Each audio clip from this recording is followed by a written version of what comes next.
This is it. This is Damascus. This is the historical Damascus, the real, the authentic, the one that we find in history, the one that we find in the Old Testament, as well as in the New Testament. This is the biblical, the scriptural Damascus, the one that Paul journeyed to and had his Damascus experience. This is it here. This is it, and this is how it looked. Damascus of scripture, of history. Let's go through this here city and see what is here, what is left of it. As we zoom in to Damascus, you'll notice that Damascus is divided into two parts. There's an old city, and the other part is all of this here. And this is what so-called scholars refer to as the suburbs of Damascus. This is sort of the new city of Damascus. So let's start with the old and work our way out to the new. Zooming in on the old city of Damascus, we notice a further division. The old city is divided in two. This is one section here, and this is the other. And zooming in again, we notice that both sections, they are surrounded with a wall or a gate all along the perimeter. You can see they're running around here, going there, and comes out here. The other section is basically the same thing, a wall or a gate running along the perimeter of the second section of the city of Damascus, the old city. And looking at this old city, there are some features and elements that are there, that are present, that are important. Looking close at Damascus, there's something that's noticeable and important. The houses. Notice how these houses, notice how they sit within their perimeter. It's a tight fit, a tight fittedness, these houses here, as though the house does not belong there. A tight fittedness all along the houses here. And we see the same thing in the second section of the old city. Some of the houses have a little bit of room here, but a tight fittedness along the perimeters of the house. Now, what we're viewing, this is a violation. If you were in the United States, that's a violation of cities and state codes. Because building a house, there must be room between the house and its perimeter. But we're in Africa, and Africa follows basically the same thing. Africa goes by municipalities, and this would be a clear municipal violation of constructing a house. There must be room between the house and its borders, its perimeters. But there's a tight fittedness, and that's significant because that lets us know that these houses, they really don't belong here. They don't belong there. They were placed there. Another thing that we see with this tight fittedness is that these borders, these perimeters, they're old, they're ancient, they're not modern. Hence the houses, they do not fit. These are old, ancient borders and perimeters. That's why there is a tight fittedness. And as we take a closer look, we can see not just the tight fittedness of these old ancient perimeters and borders, then we can see the imprints and impressions left in the earth. Imprints and impressions that are in the earth that let us know that there was something else here. That the imprint that we see in the earth, it was not made by the house that sits on top of the imprint.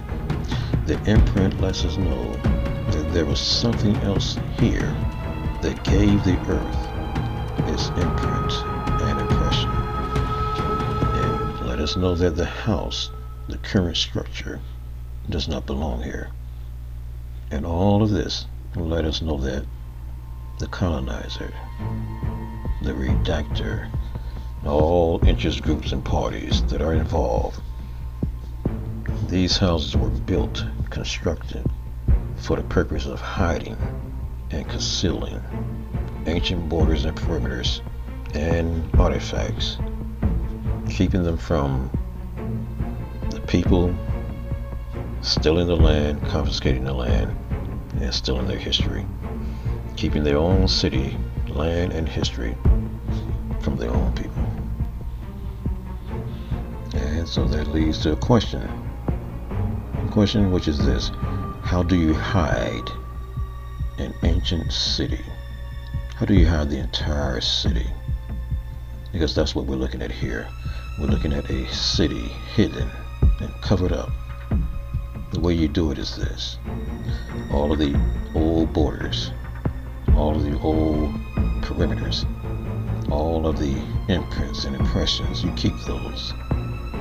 Then you build new, modern housing, buildings, and structures. You build those things on top of the old, thereby masking and concealing the old. And that's what we're looking at here. The old is being hidden, concealed, and masked, covered up with the new. The new on top of the old for the sole purpose of covering it up, hiding it, concealing it, because there's a thief involved. A thief that has stolen this land. The same thief stole the people, stole their land, their history, scripture. And we see all of that here. That's how you hide an old ancient city. That's what we're looking at. That's what the colonizers have done, and they continue to do. And that's the old city of Damascus. Let's move out to these so-called suburbs, and we notice something different in the suburbs. We notice that the housing, there's still some imprints and ancient borders, and there's something that's housing, they're sparse, they're spread it out. There's no tight-fittedness like in the old city. The tight-fittedness within the perimeters around the house. Here, they're sparse, they're spread it out. And that's one feature of Damascus. There's a tight-fittedness, and then there's a new city where the houses are sparse, they're spread it out. Now Damascus is known for its grapes, along with other fruits and vegetables, and that was due to the irrigation system that Damascus had. Damascus had a very sophisticated irrigation system, and that was due to the water basins all throughout the land of Damascus.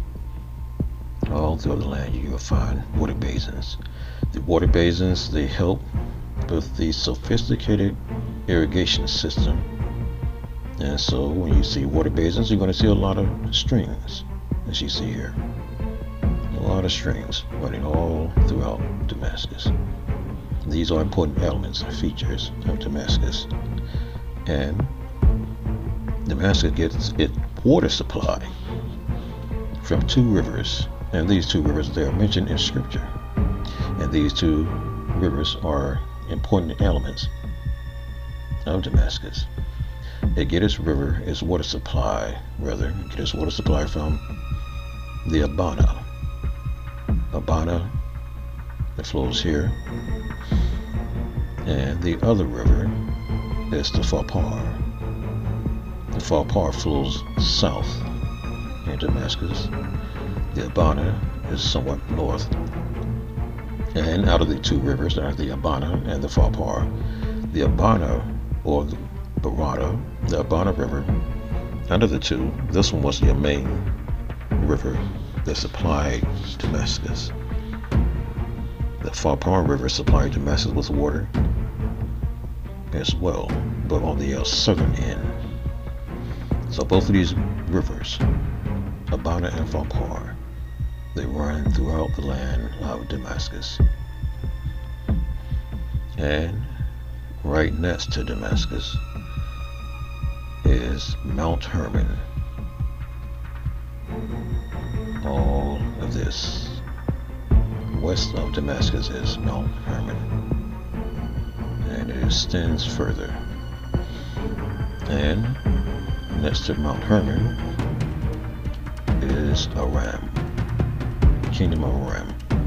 The Kingdom of Aram is covered up and hidden by the word Windhoek.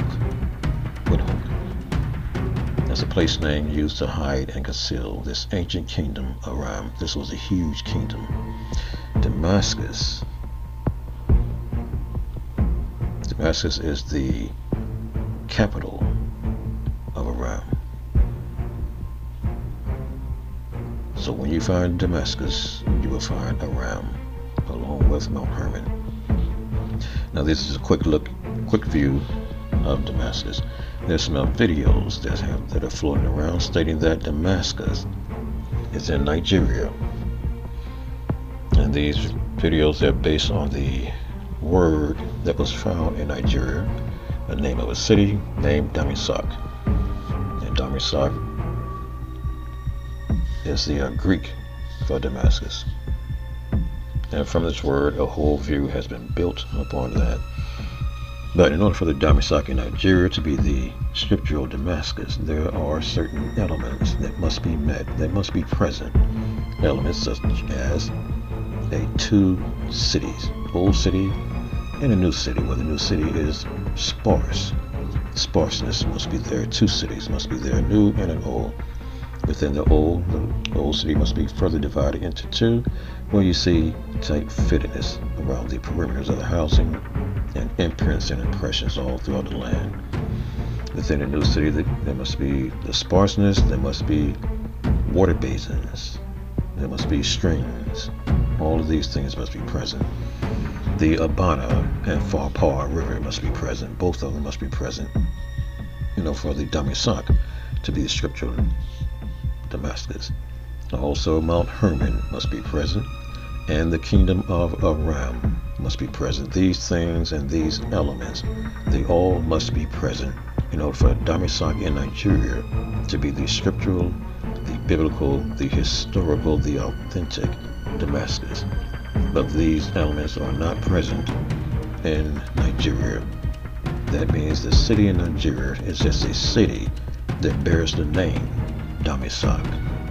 But what you are viewing here is the actual, the authentic, the historical, the real Damascus of Scripture. This is the one that you find in the Old Testament. This is the one you find in the New Testament. This is the one where Paul had the Damascus experience. This is it here.